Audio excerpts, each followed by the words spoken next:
And we will get started. My name is Andrea Malcolm. I am the director at Historic Denver's Molly Brown House Museum. And my cohort this evening is Allison Salutes, our director of programs for Historic Denver, including walking tours and things like that. So we will kick off here in a minute. We are recording this evening, so you're welcome to keep your cameras off, and if everyone could mute their audio, and we'll have plenty of opportunities for you to use the chat room and to ask questions of both of our speakers this evening.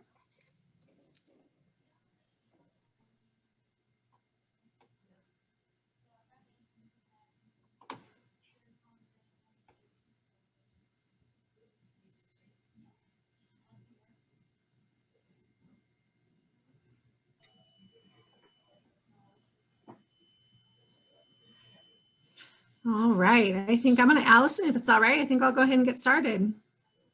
All right, well, again, welcome everyone. My name is Andrea Malcolm. I'm the director of Historic Denver's Molly Brown House Museum. This is our new Empowered by Place series, where we are taking our event, the Salon series, which we did at the Molly Brown House Museum, using the story of Margaret Brown to draw a thread between social issues of her day and social issues today. As well as our RE Denver series, where we were looking at issues related to the built environment in Denver. So we started for our 50th anniversary, decided to mash those together and talk about sort of issues that are social justice related, also built environment related, and how we sort of, love and know our city of Denver. So I'm going to open up this evening with a land acknowledgement, and I'm going to start sharing screen as well, so you can see what we have going on. Tonight we're talking about legacy businesses and the notion of how we can preserve some of those places in our city. And our main topic is El Chapultepec, and we'll dive into that in a little bit. But first I want to acknowledge that with respect that the land we're discussing today is traditional and ancestral homelands of the Arapaho, Cheyenne, and Ute nations. This was also an important site of trade for numerous other Native tribes. So we recognize the Indigenous peoples as original stewards of this land and their descendants who still reside here. As these words of acknowledgement are spoken and heard, the historic and present ties these nations have to their traditional homelands are renewed and reaffirmed. I'd also like to thank SCFD, the Scientific and Cultural Facilities District, for annual funding of the Molly Brown House Museum and the programs that we do that help support the cultural heritage of our city through the citizens of our 7 counties. We are going to launch a poll now so we can get a sense of where everyone is coming from and what SCFD county you reside in. Oops.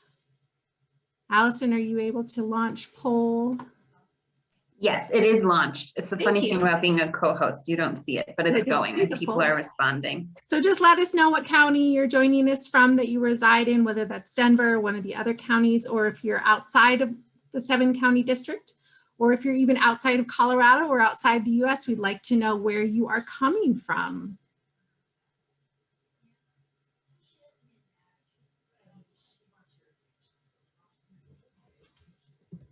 And Allison, if you just want to let me know when you've closed the poll.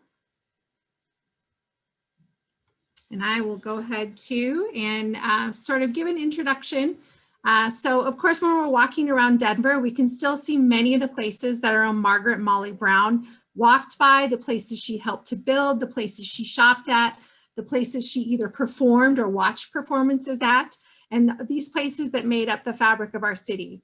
Margaret herself actually worked at the Daniels and Fisher department store in Leadville, Colorado, something not very many people know. And then she would have shopped at their flagship store on the 16th Street, what we know is the 16th Street Mall today. So today, though, you can go see live cabaret in the only remaining piece of that building, which is the clock tower. And you see a historic image of the clock tower there when it was still connected to the rest of the structure, Daniels and Fisher. Historic Denver also has an easement on the Elitch Theater, a place where Margaret Brown is said to have performed and maybe even yodeled at. Who knew the woman could yodel? And just blocks from her home, she was able to purchase a Fritchley electric car at the Mammoth Auto Works, which then became an ice skating rink and is now, of course, the Fillmore concert venue. You can actually see a photograph there of the car that she purchased, and her two nieces are in there getting excited for a ride around town in the car. So that's some of the places that Mrs. Brown was able to experience in Denver that we can still have a glimpse of or experience today. It was 1 year after Margaret Brown's death that a jazz club opened up on 20th and Market, El Chapultepec, or the Peck. In December of 2020, it was announced that the Peck was a victim of the pandemic. It would not be reopening. So our question tonight is, what happens when we lose these beloved Denver institutions? And if there are other beloved places that you miss or can't live without, we ask that you drop them in the chat. And then you can also have ask questions of our speakers, drop them in the chat, and later Allison will pass them along during our Q&A session. So why does it matter when we lose a place like El Chapultepec? So here to tell us about the history of the Peck is Arturo Gómez, who has been part of the KUVO Jazz as music director and community liaison since the spring of 2003. Arturo was fortunate to have been raised listening to the impressive radio stations of first the Bronx, New York, and then Los Angeles. He instilled in him a love and knowledge of many music styles. An award-winning music director, Arturo has been awarded Music Director of the Year on 6 occasions and has also been the recipient of the prestigious Duke Dubois Lifetime Achievement and Bobby Jackson Jazz Ambassador honors. And Arturo brings an enthusiastic and passionate approach to the airwaves and to streaming audiences. He's been a member of the 5 Points Jazz Festival Organizing Committee since attending in 2003 and involved in many different musical and cultural festivals along the Front Range and conducted tours of the historic 5 Points District. So he's taken to El Chapultepec to enjoy music, never realizing the Peck would be a frequent hangout. So he's got great knowledge of the history, and I'm going to turn it over to Arturo to tell us that fascinating story. Well, good evening, everyone. I really appreciate being invited to be a part of this fun event this evening. There are many people here in Denver that are more qualified to speak of the El Chapultepec because they have lived here their entire lives and have been a physical part of it for much longer than I have. And many of those are musicians themselves. So, I feel a little bit, maybe overwhelmed that I was asked, and I appreciate it, and I'll do my best to share what I have knowledge of El Chapultepec, because since arriving in Denver, I've kind of become a historian, so to say, of the jazz scene here through my love of jazz on a radio format, and then discovering of how rich a history Denver has in jazz, not only with El Chapultepec, but for 17 years, I've worked in the historic 5 Points District, which has always been the home of jazz and blues in Denver, going back even before El Chapultepec. And before I moved here, I'm fortunate that before I moved to Denver in 2003, I was 1 week vacation for my previous radio station I worked for here in Denver, where I served as an intern at KUVO in 1994, and then again another week as an intern in 1996. And that gave me a unique perspective on the Peck because that was before Coors Field, when that portion of town was considered, using an old school term, Skid Row. When you would go there at night, you had to be careful, even as a man. And ladies were not recommended to go on their own to go see the Peck because it wasn't in the best of areas before Coors Field changed everything and converted it to Lodo. So even before I moved to Denver or even visited, I had heard of the Peck, as I have heard of many a jazz club across the country that I had never been to or didn't go to at the time, because when you're a jazz fan, you learn about jazz clubs throughout the land and really throughout the world. And the Peck was one of those.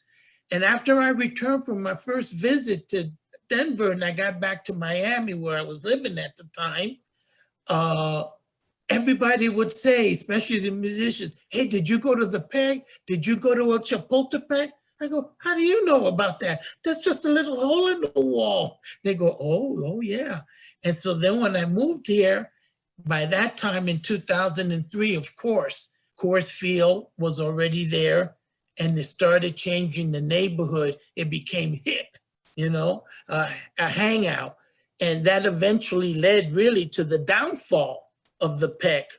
But the Peck was the place before that, let's go back a little bit now, that when Jerry Krantz, the second owner of it, took it over the Peck, which was really founded as I understand, like a German polka bar and club, is what I understand. And then when Jerry Krantz got it in the 40s, being a jazz fan, he started presenting jazz in the Peck, and it started to mushroom, and so many amazing musicians honed their skills at the Peck. And then starting in the late 40s, one of the more amazing things occurred. Outsiders, traveling musicians would start going to the Peck. And some of the biggest names have gone to El Chapultepec to sit in with the house band. And that was the place to go, for so many years as the only place, other than maybe one or two leftovers in the 5 Points from its glory days of the 40s and 50s. But in the 60s and 70s, the Points already was more or less shut down for what we know it as being the jazz mecca, and El Chapultepec became the cathedral of jazz in Denver, despite his, his ordinary appearances and ordinary, food and stuff, but it was the ambiance that was golden, and that kept the people coming despite being in a, less than, safe neighborhood. And it's the music, and there's Mr. Krantz right there. I had the pleasure of being introduced to him because the first time I was taken to the Peck as a visitor in 1994, my current boss, and at that time just friend and mentor, Carlos Lando, who's been part of the jazz scene since the 70s here in Denver, took me and introduced me to Jerry Krantz, saying, hey, this is Arturo from Miami. And he said, blah, blah, blah. And he was grateful. He asked me if I was Cuban. I go, yeah, and blah, blah, blah. And we hit it off. Same with his daughter. They treated me very well, and because of Carlos Lando. And then when I moved here, it became my hangout. And I saw the change, how it went from in the neighborhood, be careful bar, but great jazz club, to how they try to adjust to the new visitors of the now Lodo area, who were more interested in going there and having cocktails than listening to jazz. So what the Chapultepec did, and rightfully so, started to bring non-jazz acts. And not as many of the great jazz names would stop by because there was less jazz, and there was other clubs opening up around Denver that, took away some of their dedicated jazz listeners. So it was remarkable, but what a great view. And Freddie Rodriguez, the late legendary Freddie Rodriguez Sr. on the right, who we lost due to COVID about a year ago, who was playing at the Peck right up to a few months before he passed. Amazing. And KUVO right there in that first booth that you're showing, KUVO used to broadcast live shows there in the 90s. And the two hosts were Carlos Lando and my predecessor as music director at KUVO Jazz, Andy O'Leary, Andy O, who is now our morning host Mondays through Friday. They would sit in that very first booth there, and with all the noise and all the commotions, they would broadcast, live jazz from El Chapultepec. And it was amazing. And you can see some of the photos of the legends that have played at the Peck. They had consistently a lot of the West Coast act, Los Angeles and San Francisco artists, because of the proximity to Denver, they would often come in, as well as Chicago-based museums would come in once a week. That's Keith Oxman, award-winning educator and saxophonist. He cut his teeth there, and so many nationally known artists from Denver cut their teeth and honed their skills there. Javon Jackson, Brad Lely, Tia Fuller, all of these, you know? And so it is just a historic place. And when one loses a jazz club or any other institution, especially a cultural or music institution, more so than, let's say, a business, but that's just dollars. But when you lose a place like a museum or a gallery or a jazz club or a restaurant, it's more than that. It's an ambiance. It's sentimental. It becomes part of you. The experiences you have being in those places, like mine coming in before I even lived in Denver, those 2 occasions that I went to. And I saw and met musicians that are now some of my best friends, you know, and I go, hey, I first saw you at the Peck.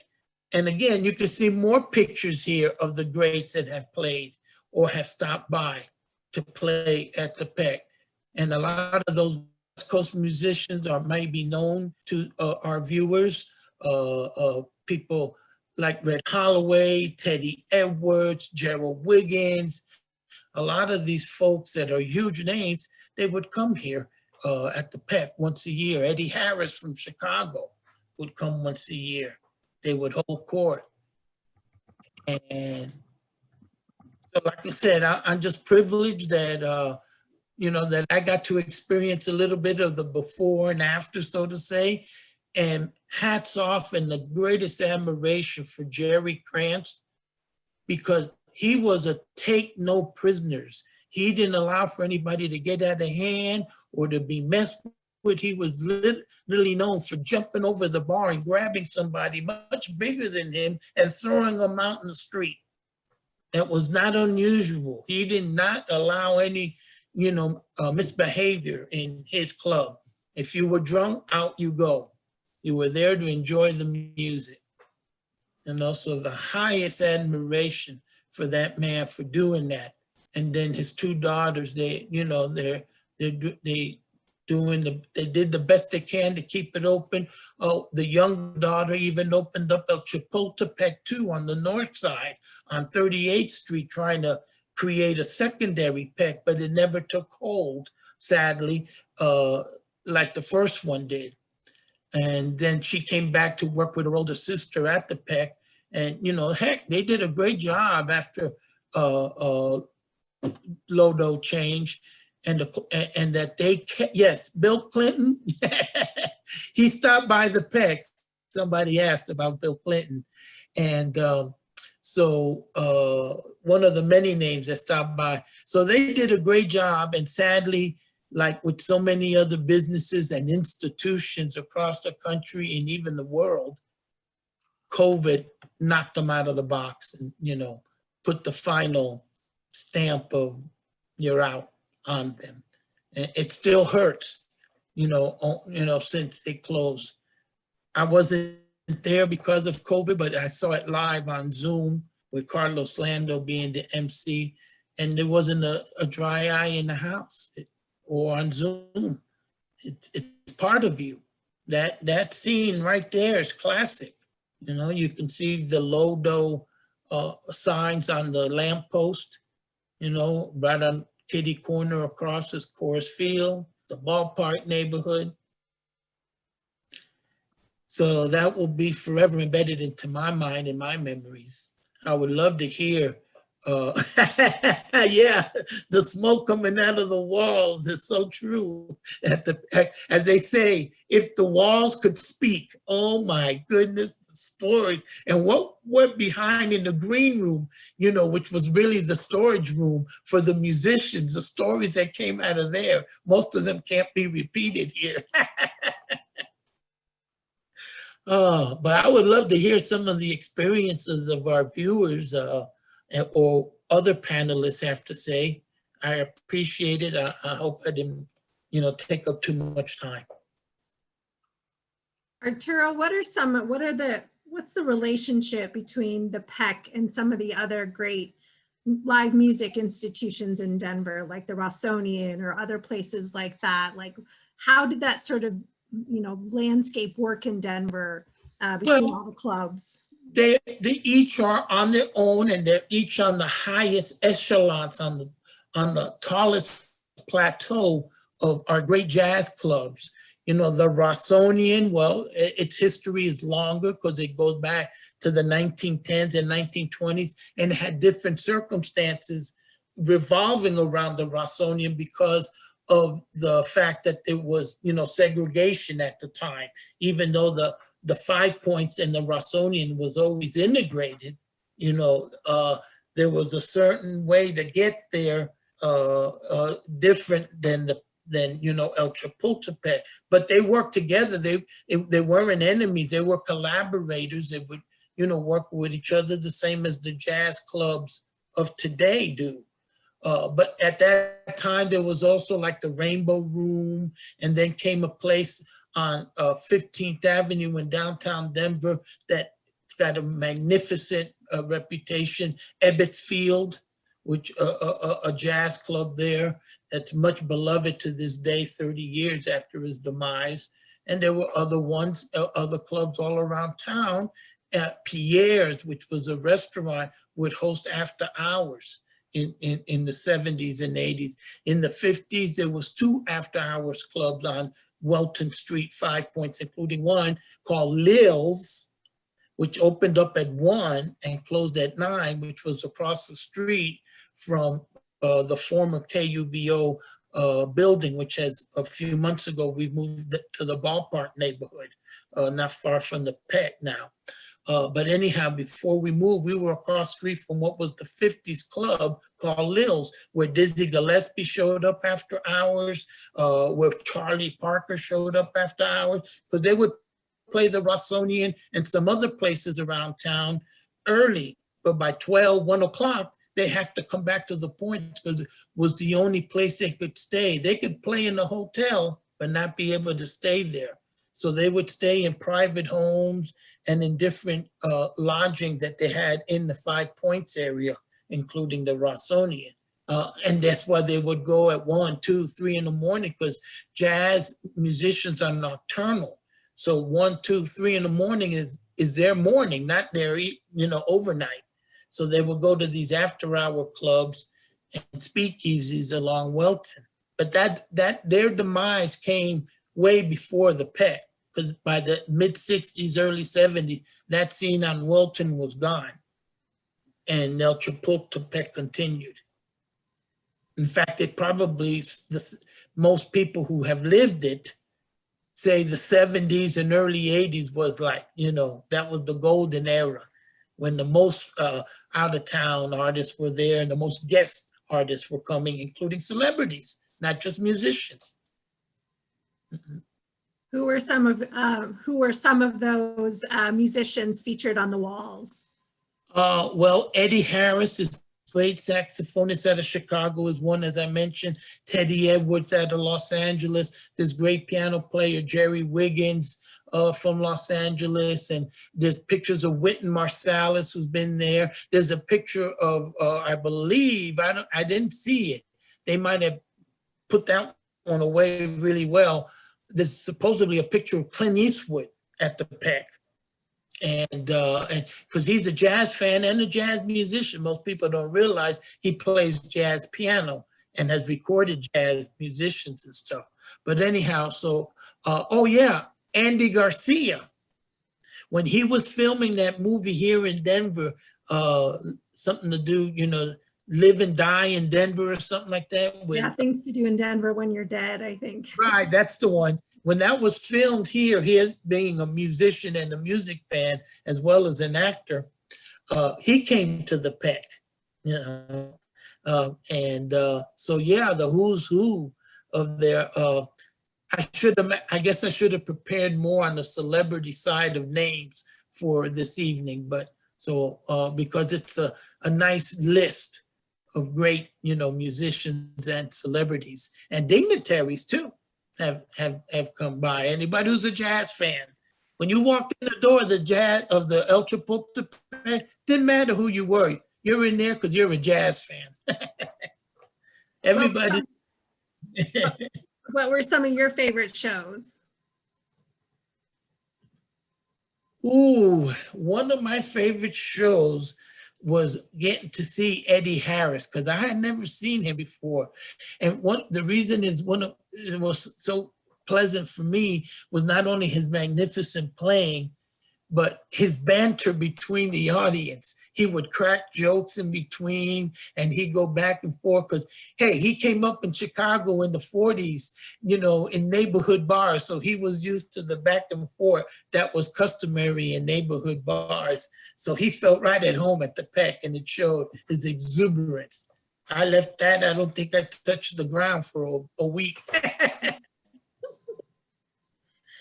That's great. Yeah. I was curious, Arturo, as a music director, something as you were talking, it struck me that you kept saying that people were cutting their teeth at the Peck. Is that an important part of having a thriving music scene in a city? Like, do you need to have places where newer musicians can kind of cut their teeth as well as these more accomplished folks? Oh, absolutely.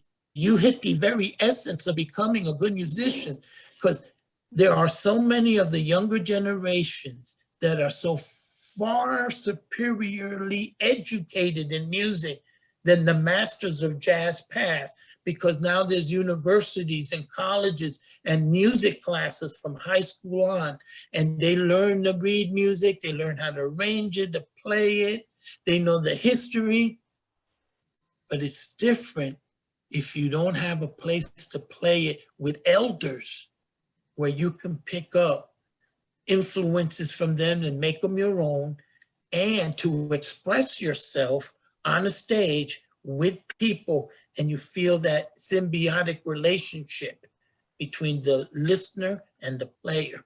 So it's extremely important. And especially now that there's a growing younger audience that doesn't have that experience.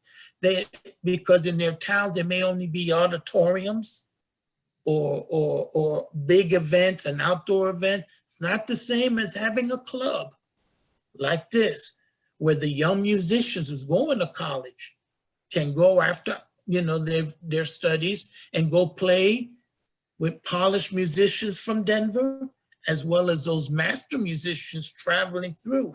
And those, almost every one of those musicians is happy to share tips and knowledge with their younger counterparts. That's a tradition in jazz. You pass the baton. Yeah, there are those that don't want to be bothered or don't want to share anything, and you get your own stuff. Yeah, there's always that and everywhere. But the vast majority, jazz musicians are some of the best people to know because they travel the world and they get to see things the average person doesn't. And then they're doing something so special. So anyhow, you know, yes, it's extremely important that Chapultepec is one of our jazz patrimonies here in Denver. And it's a void that will never be filled. Thank you, Arturo. We're going to jump to our next speaker, Bree Davies. And then after we hear from Bree a bit, we'll sort of all circle back around and do some Q&A and have some chances to let other people share some of the great stories that they've already been dropping in the chat. So Bree Davies is our next speaker, and she is a multimedia journalist and community advocate born and raised in Denver, sort of in the do-it-yourself art and music scene. She co-founded and produced several music and arts festivals and has toured the country with various bands. So as well as being a decades-long practice in arts and organizing, Davies has also cultivated a career as a reporter, writer, producer, and host. And she's currently the first ever host of the daily news podcast, CityCast, launching soon, right, Bree? Yeah, and then, in the end of March. Yeah, she's also penned a column for Westward on issues facing Denver citizens and the built environment. In 2018, she created Hello Denver, Are You Still There? To explore the intersections between art and city planning, affordable housing advocacy, and municipal politics. She was the press and communications sorceress, I love that term, for the Kalen for Mayor 2019 campaign, and uses social media as a means to engage people in actions and solutions. So at the heart of this is Bree's passion for advocacy for all ages, accessibility, inclusivity, anti-racism, and autonomous DIY art spaces. So we're going to hand it over to Bree to sort of fill us in more about how the PEC fits into this larger scene and what it means for us to lose the PEC. Awesome. Thank you. Thank you so much, Historic Denver, for inviting me. And I'm honored to share space with Arturo, whose voice I love listening to every day. And Arturo, I just want to say, I know that you're not from here, but what matters to me is when someone comes to Denver and embraces our city and our culture and our history, and you've done that so well. So I'm so glad that you're a part of our community, particularly our music community, which is really what is at the heart of this story, is the music community here in Denver. And that's, I'm just honored to be able to talk about El Chapultepec. I'm a musician myself, but I'm not a jazz or a blues player, so I didn't play at the PEC, but so many of my friends were sort of the next generation, did grow up going and playing and performing there. My friend Wesley Watkins comes to mind, who's a trumpeter, and you may know him he played in a little band called Nathaniel Rateliff and the Night Sweats for a little while. So, but you could catch him all around Denver, but he's one of those guys that if you wanted to run into him, you could run into him at the PEC. Bree, permit me to interrupt you. Yeah. Falling in love with Denver was very easy.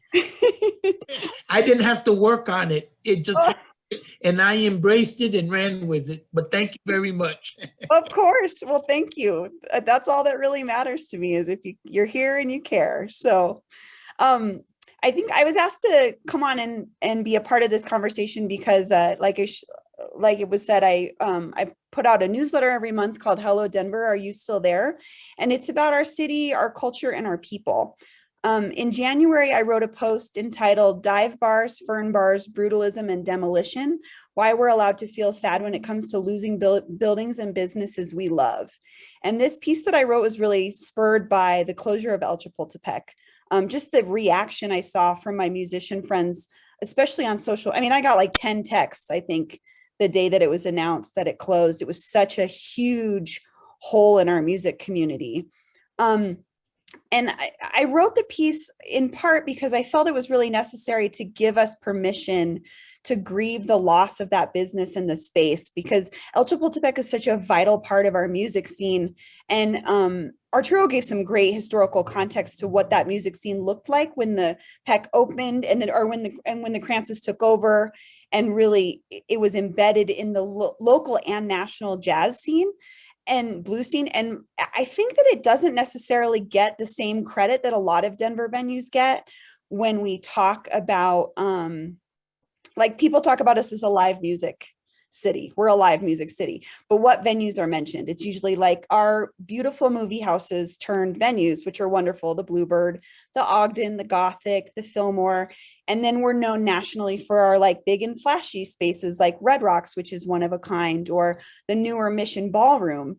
But El Chapultepec was woven more into this fabric of our sort of dive bar venue scene, which is just as vital to the music community as these other larger venues are. When I think about El Chapultepec, I think about its location. First of all, it was in downtown, and the other bars and venues that played a similar role that were nowhere near the caliber of El Chapultepec, but like a Herb's or Bar. There used to be a great spot called Old Curtis Street. These were true dive bars, but they were venues. They were places you would go to see music. And I think El Chapultepec was definitely like the top of the top for this type of venue. And it played such an important role in the bigger ecosystem of our music community, because it had the respect of local and national jazz and blues acts like Arturo talked about. To me, it's up there with Red Rocks in terms of importance of Colorado venues. Like if you think about places that you go to see and experience and cross paths with musicians, El Chapultepec was the place to go. And again, with the location, I think we took for granted that it was there at some points. I know for me, it was always there. It was never not there. And for someone who's not really into the Lodo, bar crowd scene. It was one of those little havens or oases where you could go and hear live music. It didn't matter who was playing or what was going on. It was just like a little bit of a respite from the insanity of downtown, especially if you've ever been downtown during a Rockies game, not intentionally, like if you accidentally get caught in the flow of that traffic, the human traffic, it's bananas. And then there's just this universe in itself of El Chapultepec. But like Arturo talked about, that sort of didn't do it any favors in that there wasn't a lot of intersection or crossover of the Lodo bar crowd or the Rockies crowd to El Chapultepec, but they managed to stay there and they managed to do it no matter what.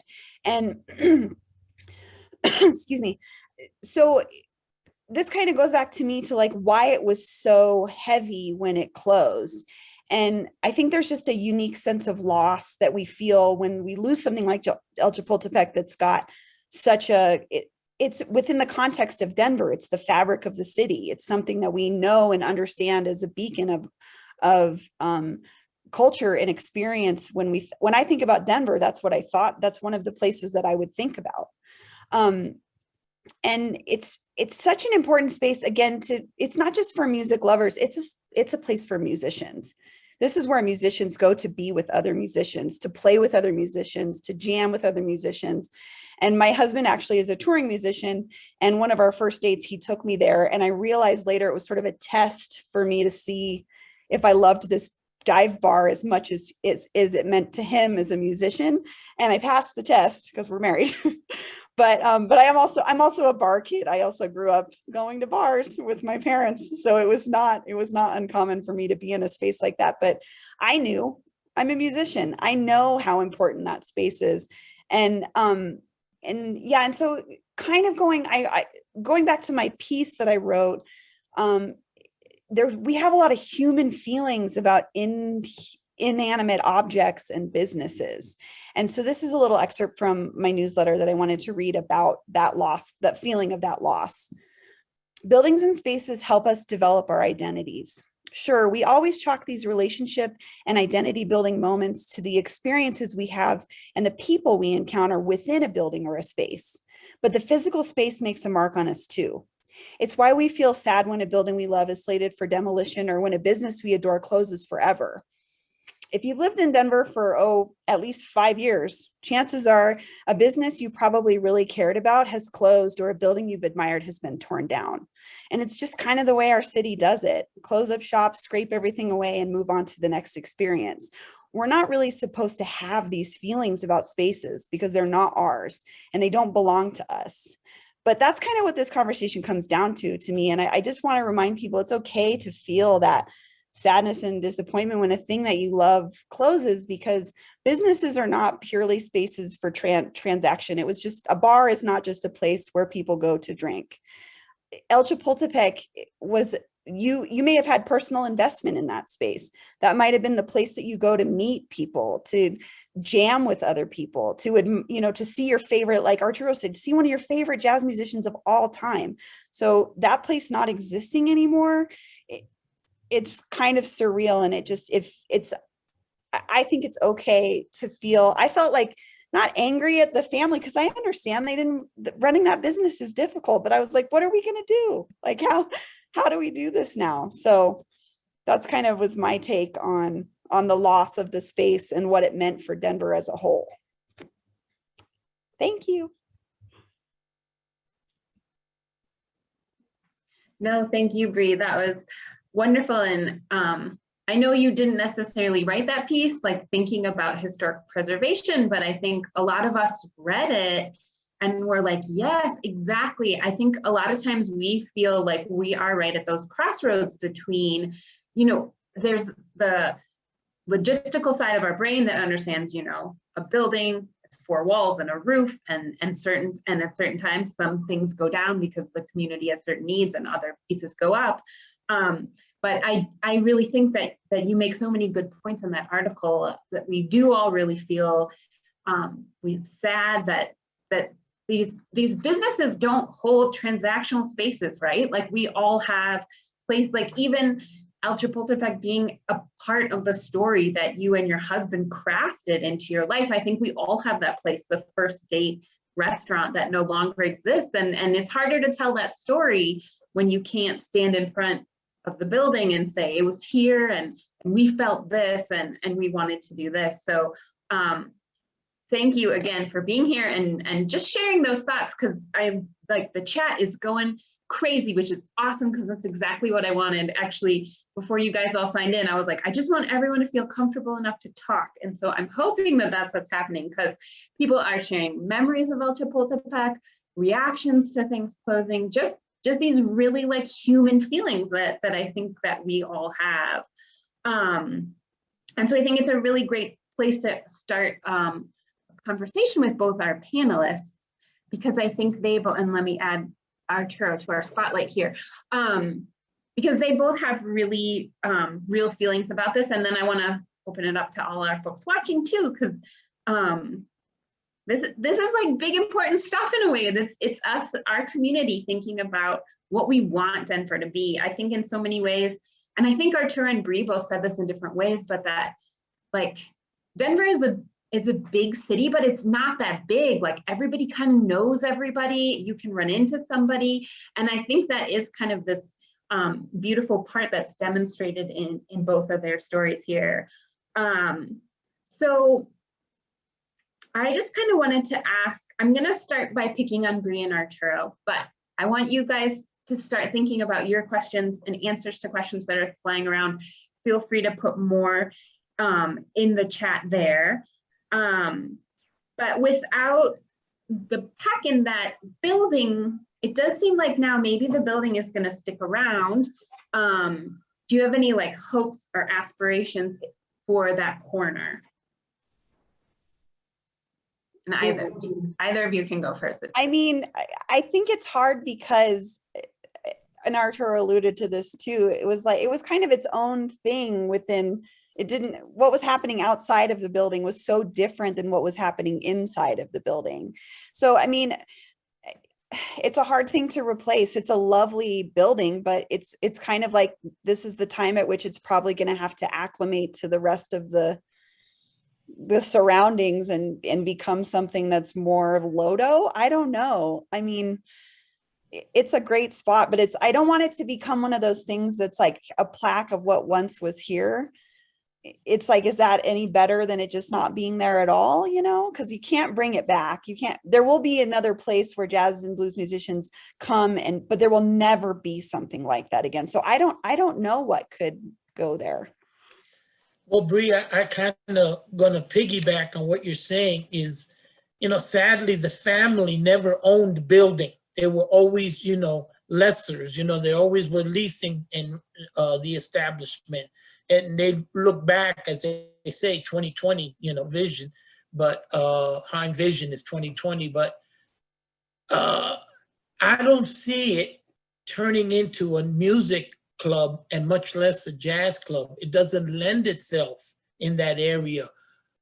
I hope that if the owner eventually, once COVID kind of passes through, when we start reestablishing the new normalcy of what it will be, chances are it's going to be some kind of upscale eatery or cocktail bar or something without music. Or maybe once in a while they may bring in one guy on a keyboard or a DJ or something like that. Maybe that.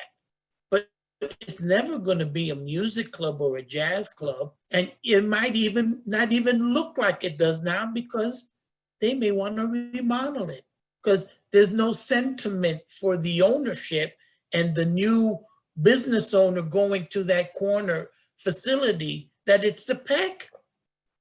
Oh yeah, it was a jazz club. Okay, so what? They didn't live it. They weren't here. They didn't feel it. It's just brick and mortar to them. Unless in the perfect world, some music lover or musicians or people involved decide, hey, let's go retro. Let's do something new. Not that it'll be the new PEC. You don't want that, because you can never replace it, unless it's the family who does this. If they get backing, I don't think so. They express no interest. But anyhow, hopefully another group of entrepreneurs can come in and maybe say, hey, let's do this a new Peck, you know, call it whatever, and try to do a jazz club or a music club there. It's possible, but not too likely. I would bet those are the longest odds of all for it to happen. Although it would be my choice, it doesn't seem that that could possibly work in today's society. But who knows after COVID? We don't know. Things may change. Money may come, may be dropped down. Hey, it's an historical business, a historical building. Here's some money. Do something with it in a retro style. Who knows? We don't have a crystal ball, but that would be the best case scenario. Yeah, that probably would be the best case scenario. Are there any other businesses that you both are watching, kind of hoping, crossing your fingers that they make it through to when we see live music regularly in venues again? I mean, I'm worried about all music venues that are independently owned in general. Like, I'm friends with the Oriental Theater guys, and like operating a space that large without any income over a year is just like, it's terrifying. And I worry about them. I don't know what their status is, so I don't want to put any information out there that's not true, but I think about them, or like places like the High Dive, just the smaller clubs that aren't run by AEG, don't have the kind of backing and that they need to survive. And so far, I think everybody's doing okay. I'm hoping, you know, it's kind of a situation with the PEC where they didn't own their buildings, so it's kind of not up to them. But I did hear a statistic today that 25%, Denver lost 25% of its restaurants over COVID, which is a huge, I mean, the loss is so huge that I don't even know if we know how to comprehend that until we're out in the world again. But in general, I just worry about any independently owned venues that are left, hoping that they can hold on until they can open up again. Well, Bree, I can add to that, saying that there are several independent owned jazz and blues clubs that are hanging in there and doing fairly well under the circumstances. One is Dazzle in downtown Denver. Yes. 15th and Curtis. They're in the historic Bowers building. And they have held their own during the COVID by offering streaming concerts where people pay the musicians through Venmo or PayPal, or something to that effect. And since Denver opened up a little bit, they have 25% capacity now, must be masked. Even if you're vaccinated, you still need to wear a mask, and you have social distance and limited seating. Same with the Nocturne in Rhino on Larimer and 21st, 22nd, or 23rd, whatever it is. It's in Rhino. They're doing the same thing, and they are known for their cuisine, that they, you know, have some very tasty dishes along with jazz. And another place that's hanging in there is up in Lafayette called the Muse Performance Space. It's a nonprofit jazz club run by 2 musicians, and they're doing the same, streaming and limited capacity audiences. And now, thanks to Norman Harris, who puts on Juneteenth every year, and he has returned after 1 year absence, the first Friday jazz hop on Welton Street in the Points. It began last Friday, and it's in the Charles Cousin Plaza, which is in between the library, Blair Caldwell Library, and Sonny Lawson's Park. The plaza sandwiched in between there. And so there's live music there the first Friday of every month. And up the street, the Club 705 might start doing the same thing on occasion, limited capacity. So fortunately, because Denver supports live music and cultural events, and it's above average in book sales and in book reading across the country, as well as in attendance for music and buying of music, these independent clubs can continue. And Roy made a perfect example of another good place. It's up in Boulder, and it's called Cafe Soleil. Very fine food, and they do music there as well. And anyhow, so it's not easy, you know, and we'll never have another pet because those things take decades to develop. So I know I won't see it. Maybe some of you younger participants might see it in 20 or 30 years. But yeah, so hopefully that we can plant a new seed and it'd be another oak tree to grow. You know, I sure hope so. By the Yeah. way, one final thing, if I'm permitted to say this, as a member of the organizing committee of the 5 Points Jazz Festival for 17 years, last year there was a virtual Jazz Point Festival. We're not sure that there will even be a virtual one because of Arts and Venue, which is an agency of the city county of Denver, relies on the income they generate. And they don't get assistance from the city county. And most of the revenue comes from Red Rocks. And since Red Rocks has a fraction of the income coming in, and the other venues under the control of Arts and Venues, the income has really shrunk hardly to anything. We're working on coming up with a sponsor or something to put on some kind of maybe reduced 5 Points Jazz Festival, hopefully full-fledged. We don't know, but it will be virtual, you know, because we can't have, you know, thousands of people gathered on Wilton Avenue and in the plaza. It's just, you know, the city county cannot take that, you know, risk. Maybe a private guy might want to do it, but a city county agency will not risk something like that.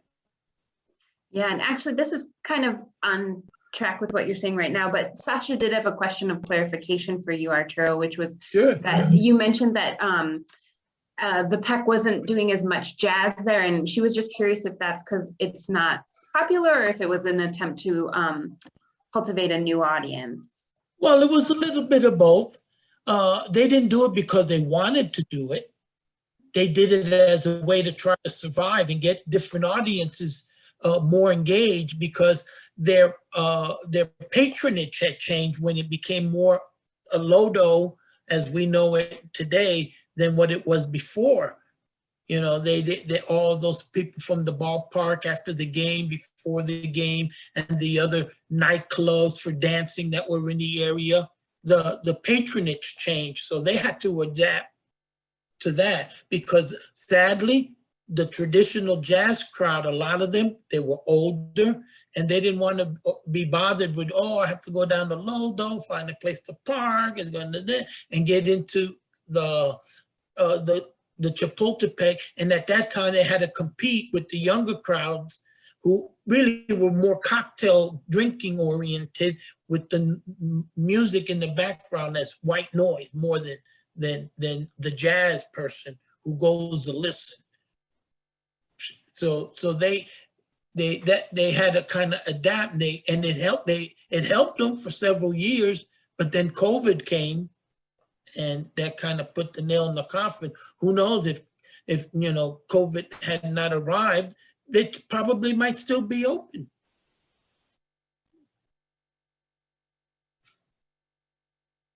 Yeah, it does make you wonder, especially seeing all the places closed as you drive around town. This portion of our Q&A is almost over. We're about to transition to a new topic. So I just wanted to say, if anybody else had a question that you wanted me to ask either Bree or Arturo, feel free to type that in right now. And then I was gonna just have you guys maybe, well, let's see.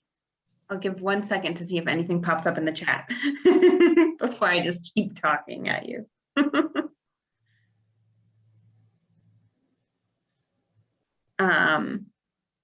Okay, I'm not seeing any more questions for our panelists. Andrea, do you want to move into our next section? Does that sound good? Sure. I'm going to share screen real quick here, which is always fun.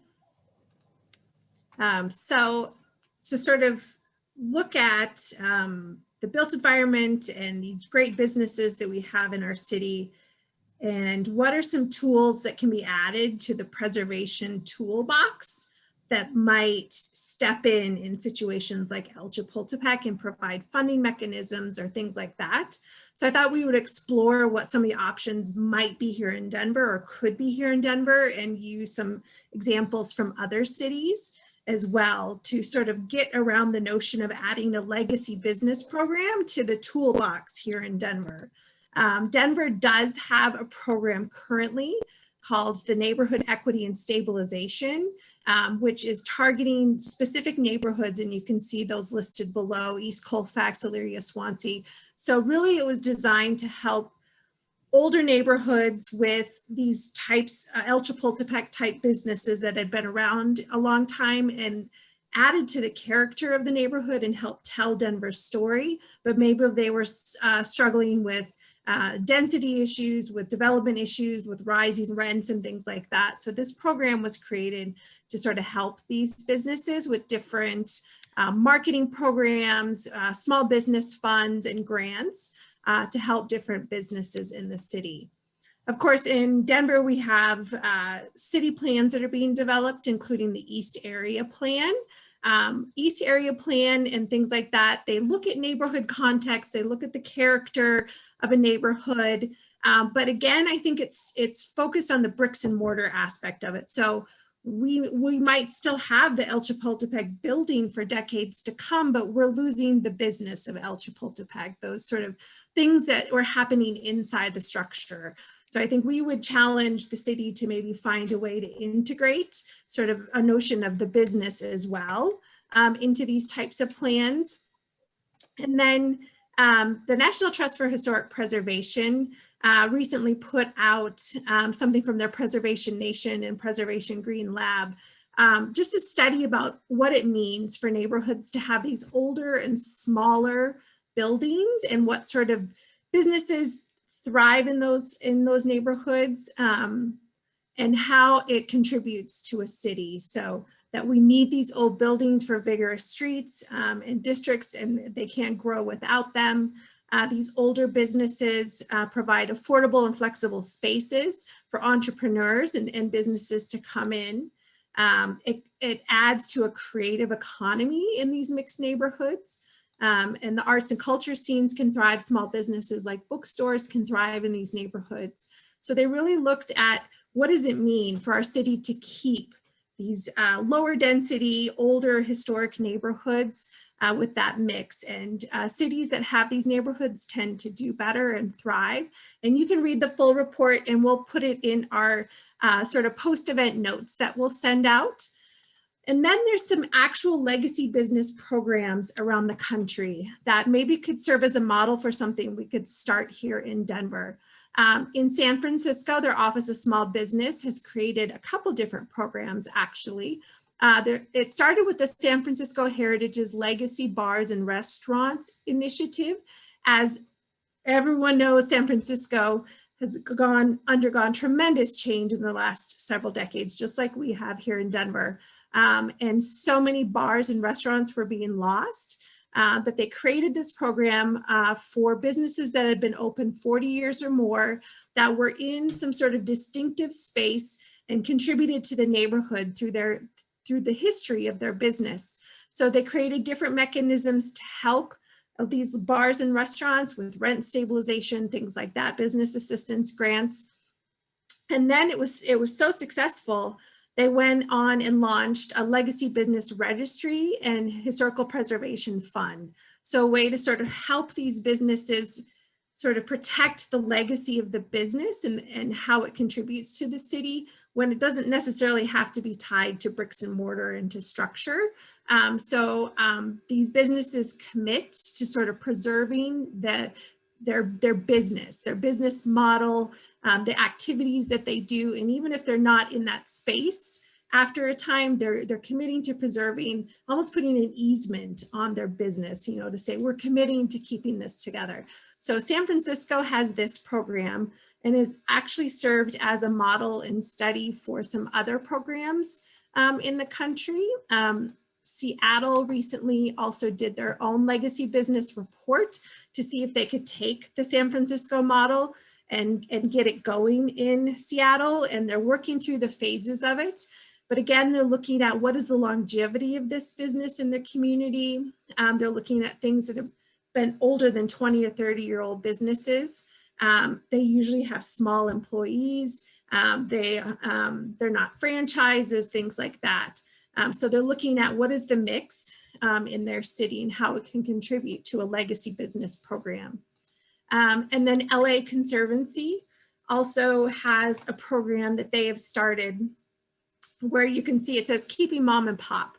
So what makes our neighborhoods and communities unique, and how do we show love to these mom and pop and family businesses through different rental assistance, things like that, like the San Francisco program. So I think we wanted to show that there are programs out there in the country being formed, and it's something we could consider here in Denver as, a part of the preservation toolkit, especially with our, landmarking procedures and our different definitions of these have begun to include cultural heritage and not just being tied to buildings or spaces or landscapes and things like that. So we think there's an opportunity here in Denver to have something like a legacy business, that program that might be able to step in at some point and help a business like El Chapultepec beyond sort of, anything emergency like with PPP funds, but, rental assistance or different things to help protect that business. Because again, it's so vital to our city's heritage and culture. So with that, I think I'll stop sharing, Allison, and we can kind of turn it back over and open it up and just sort of ask the question to first Bree and Arturo, and then maybe the larger group. Is a legacy business program something we should have in Denver, given sort of, everything we were going through pre-COVID with all the development pressure, and then now with COVID, putting these businesses over the edge? Well, I think it's a no-brainer that we should have it in Denver. It's interesting that some other cities around the country came to Denver in the early 2000s and early 2010s to see the renovation of the downtown area in Lodo and Rhino, that to model their similar areas of their hometowns after what Denver did. For instance, I happen to know that Miami did that, and I think Cleveland, as well as some other cities. Now there's also, you mentioned San Francisco has changed a lot. Yeah, but in my opinion, and most people's opinions, it's changed for the worse. It's become impossible to live there. They did not keep the legacy. They destroyed one of the most historic areas called the Mission District, which is kind of like a larger scale 5 Points area, let's say, so I hope that it doesn't happen like that here in Denver if that program comes. One thing I was encouraged about, and I'm not much in the politics, I work for a nonprofit. I do not like doing business with corporate mega nationals.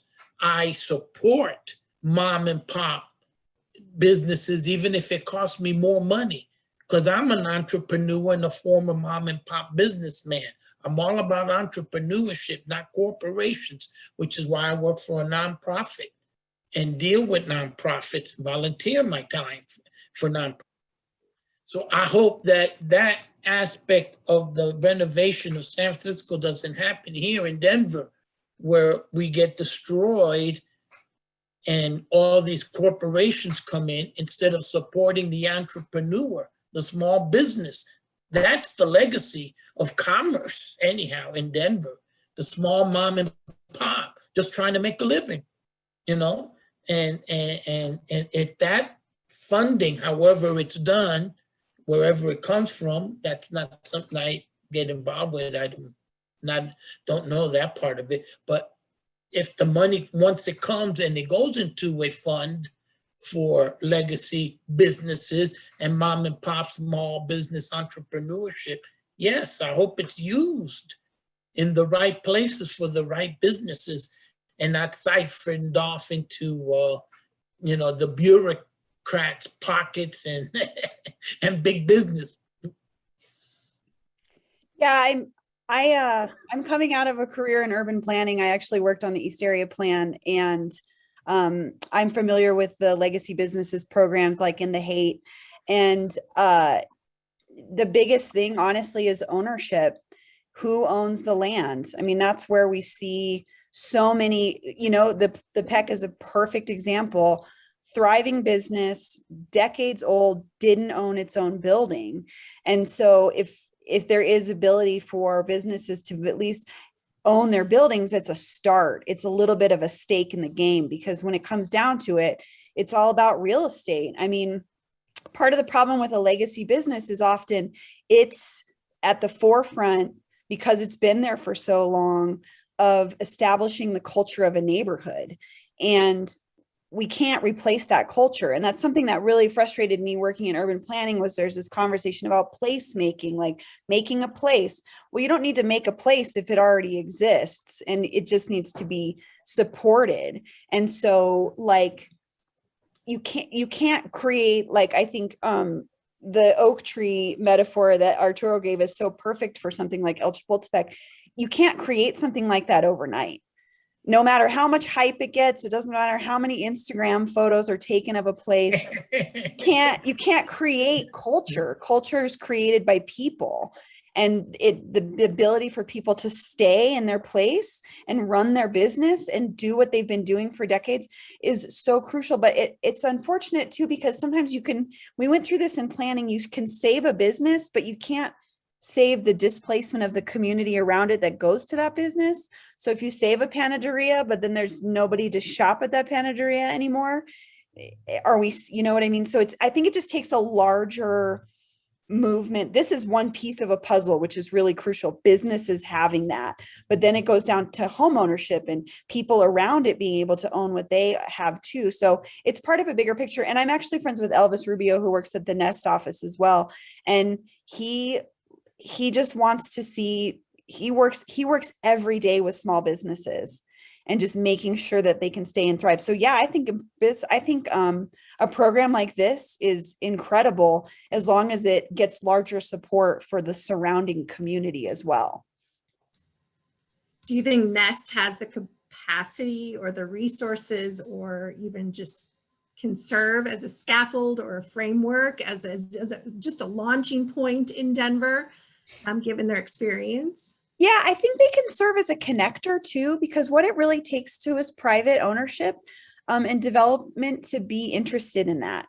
Like to say, this isn't just about getting top dollar for the lot that you bought and building the biggest possible thing. You have to think about what is going in next to that business.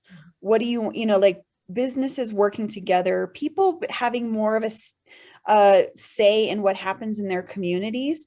And Nest can really lay the groundwork for that. They can't control it. They're a city agency. You know what I mean? They're limited in their power, but I think it's important that they exist because they're an advocate for those businesses. Yeah. And that's huge. Yeah, absolutely.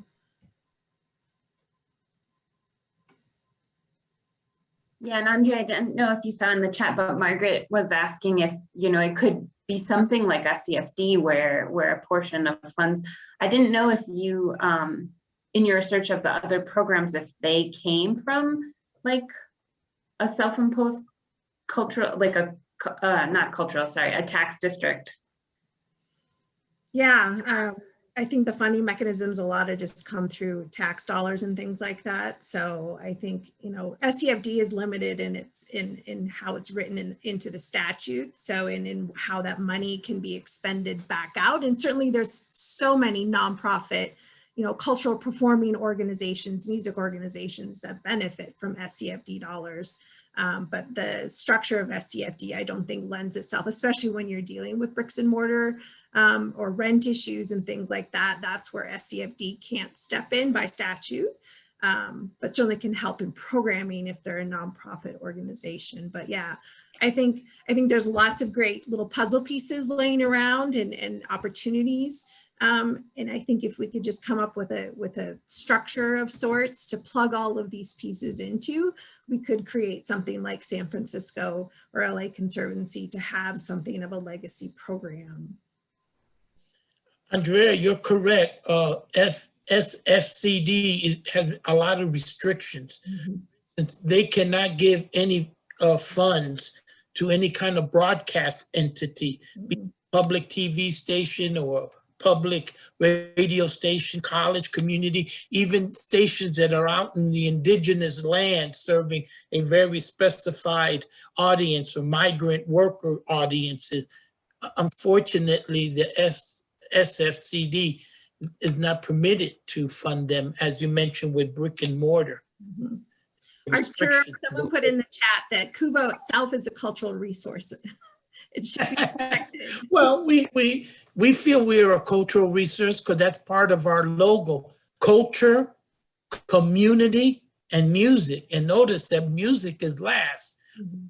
Culture first, community second, and music third. And we're about embracing the community because up until COVID, from the Cinco de Mayo to mid-October, every weekend, sometimes 2 different places on the weekend, KUVO would have a booth at a community and cultural event manned by volunteers, because KUVO is overwhelmingly a volunteered power station. Yes, we have some staff, but overwhelmingly we're a volunteer powered station. And a few years ago, we merged with RMPBS Channel 6. And then last year, we adopted a third station, a hip hop and R&B station to attract younger audiences that was named the best station of the year by Westward. That's The Drop, which is now 104.7 FM as well as HD2 on KUVO signal. So we're trying to become more active with the community and bring the community of all ages to us, because we have to ensure that, and I'm part of this, the older graying audience of jazz, when we're not able to continue our patronage and listenership, that there'll be others behind us taking the baton to carry it forward. And that's the objective, I guess, of any cultural or music institution, you know, and that's where this funding can come in for legacy business, you know, hopefully used for cultural and music purposes, as well as small hands, mom and pop hands-on business. No, I'm optimistic, especially once, you know, Corona comes and go and we have the new normalcy. Things are happening now, the dynamics that are bringing people together, not spreading them apart.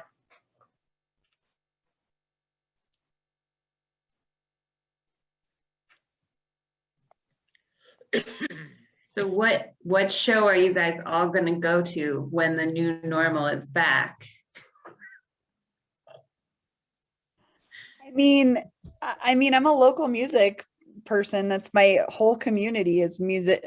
Everybody I know lost 70% of their income overnight when you couldn't go to a show, you couldn't work, you know, maybe you worked at the bar at a venue, maybe you ran the soundboard, maybe you sold merchandise. Like, I literally will go to anything to support my friends and be able to be out in the community again. Because I think that's the one thing we really, I mean, there's a lot of things we miss with streaming, but the human interaction that you get at a concert, the energy you feel off of other people, the connections that you make when you're experiencing like an incredible moment in your life, because live music has that capability. Like, I just want to be in a venue, you know. I would love to be inside Ophelia's again, you know, yeah, it's such a great, for being a newer venue, it's got one of the best vibes. I just like to be there. I would just love to be shoulder to shoulder with some people again and see anything, really. Well, as you mentioned about struggle musicians, Bree, just in case you may not be aware, Dazzle has a pantry, a bread and jam, they call it. Jam, pardon me, in this case, has a double entendre meaning. They're jamming on stage, and of course, the bread and jam. But any musician or artist that is struggling and could use some help, any Friday, Saturday, or Sunday, they can go to the Dazzle and go shopping for free. They'll even give you, you know, shopping bag, whatever you need. And there's all sorts of, you know, food items, non-perishable, of course, and household items. You know, not so much now anymore, but if you need TP or paper towels, they have that as well. Cleaning, disinfectant. It's all at the, you know, if you Bree, if you know an artist that needs a little help. Oh yeah. Yeah. Dazzle. No shame in the game. No shame in the game. It's not something done to embarrass anyone. Yeah. They're doing it to help because they're firmly entrenched into the musicians community. Yeah. And musicians trust that, you know. You know. Musicians know that. So, yeah. Sure. Okay. So spread the word. Well, and Roy shared in the chat that he's headed to Dazzle, whatever's playing there, as soon as he can. Yeah. Which is Yeah, awesome. they've opened up limited audience. I've been there the last 3 Saturdays. Very limited seating. You have to call ahead to reserve because they have to cut you off at a certain amount of attendees. You know, by law, and they get inspectors in there. And then they'll social distance you, and you must wear a mask if you're walking around. So you can only take your mask off when you're sitting down and eating. But if you need to walk around, you're gonna have to put your mask on. And that's the same at Nocturne and at the Muse. And I'm not sure about Herbs, which was mentioned earlier. I don't think they have reopened yet. There's a new place, the Plaza 38 on Lowell and 38 that has opened up that has live music as well. Limited audience. So it's starting to come back. And if no mutations or variants of COVID come along that knocks us out again, I think that the light is getting brighter at the end of the tunnel.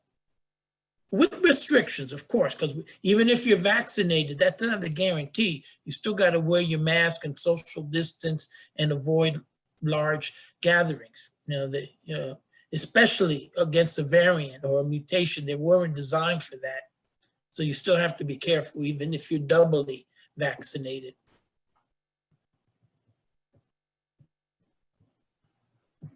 Yeah, I agree. It does seem like if we can all keep our masks on, we may get there sooner than we thought. Exactly.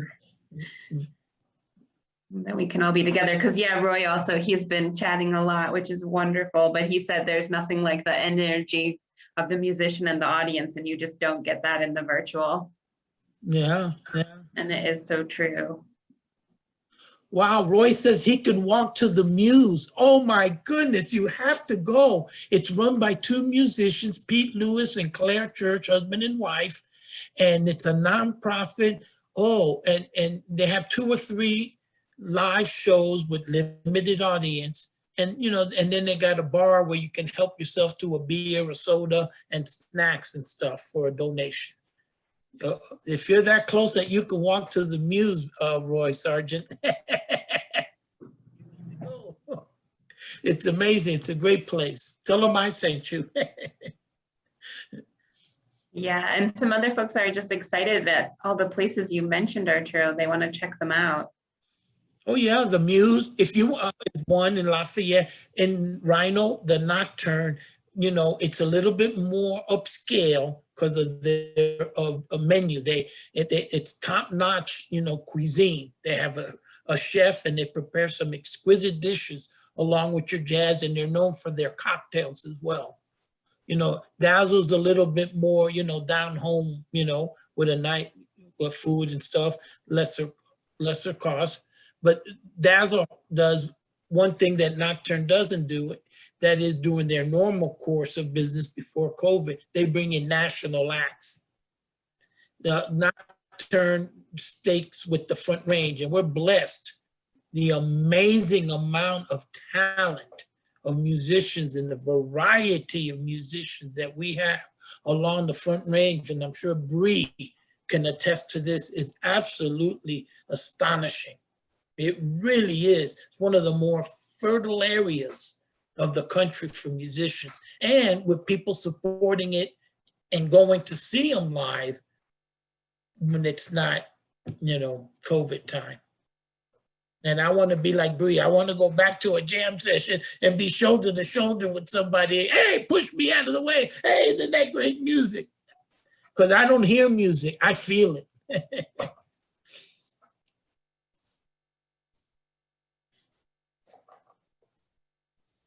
That's awesome. And Sasha shared that virtual is pretty good in the meantime. And I do agree. I didn't mean to say that virtual is not, it's definitely been filling the void, at least in my life, and hopefully all of yours.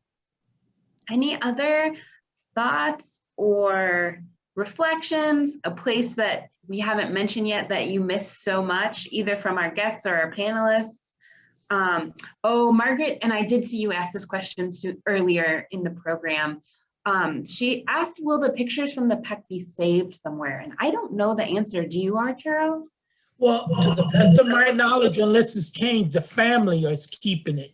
Then what they're going to do with everything from the PEC, they're not sure yet. But they are going to hold on to it. Okay, so maybe, yeah, maybe Margaret, at some point that archive will be donated somewhere where we can see it again. They early on, they had an auction where you could buy some of the photos, but I don't know if that's closed now or not. I know they were selling off everything in the, like the restaurant stuff in the bar as well, but I would maybe check with, I don't know where. I saw they had an online auction at some point.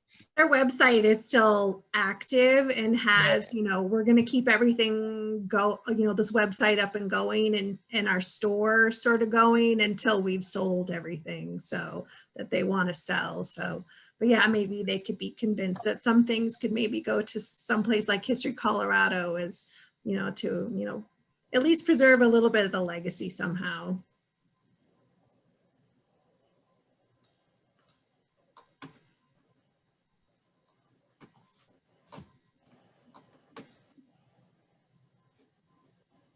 No. Oh, Roy's gonna buy the bar. I like it. Roy. Nice. And it is true that they never own the building, and the guy that does own the building is leasing it to somebody new. So we don't know what's going to go in there exactly, but I do think that he has a new tenant, so it'll be interesting to watch. Maybe they'll have heard Arturo and Bree's vision for the place. We can hope that they do. Yeah, but unfortunately we couldn't get too many more details on it, but we'll just have to watch. Any more questions coming in, Allison? Yes, Margaret just asked, can we be involved in any future efforts to preserve other independent venues? It's a great question, and I don't think we have a straightforward answer to it. We have seen a few venues have like GoFundMe, so that's a very low level to be involved. When it comes to Historic Denver, we can kind of get involved with the building. So if it is somebody that actually owns their building and they want help from that aspect, we have some resources we can provide. Otherwise, no, and I think that's partially when Andrea and so we wanted to do this program. We saw El Chapultepec had closed, but then all of a sudden we started seeing all these other little venues were closing, and they're by no means as historic as El Chapultepec, but I think we saw that and Tui's and one other one in all the same week. And yeah, I did feel like, I think, Margaret, your sense of urgency of what else can we do to support these places? And I don't think we have a very clear way. I think, if we can support them by paying for a virtual stream or going back to seeing them live. But I don't think that in Denver, we have a really clear path to help them. Yeah, it's just also just supporting local musicians when we do open back up, because so many musicians are also working on other projects. Like, I know a ton of musicians that would have loved to keep the PEC open if they could have afforded to buy the business and run it as is, but when nobody's making any money, so it's tough. But if you can support local music and local venues when they do open back up, I know a lot of them, like the Oriental Theater has sort of a membership program right now, and you can join and pay monthly to help them stay open. I mean, that's literally what they need. That's honestly the best way, is just putting money in the hands of the venues and the musicians themselves. I have many friends who have said that they're going to take their next stimulus check if and when they get it, and it's going to be completely set aside just for going to live music performances once they all stick. So I think we're all saving up for live music again. Well, thank you so much, Arturo and Bree. This was amazing to hear your great stories and sort of dive into the notion of how we might protect other legacy businesses here in Denver, and just, I think, barely scratch the surface at what a program here in Denver might look like, where we might be able to go next with this. Continue to keep dropping in your questions. If we don't answer them, we can pass them on to Arturo and Bree. So thank you guys so much. We do have some upcoming events as well, and I'll share my screen, Allison, one more time. We have coming up our 1340 Pen series next week. This is our program where we sort of explore Victorian era topics, and this one is sort of the jig is up, where we are going to dive into sort of what, you know, speakeasies might have looked like and what was going on in Denver in Margaret's time. And then I will be giving a director's tour on Tuesday, March 23rd, where we're going to dive in and explore the saving of the Molly Brown House Museum, its preservation, and of course the founding of Historic Denver and the grassroots preservation movement that sort of sprang out of that when you had someone like Dana Crawford on your board right away in 1970. It really provided a lot of great tools and resources and knowledge already for sort of building the preservation movement here in Denver. And then on March 25th, we have an Art with Amy, which is our guided art making virtual program, where you can come to the museum and pick up supplies, or we'll mail them to you. And then our art expert, Amy, will walk you through one of her great art projects that she comes up with.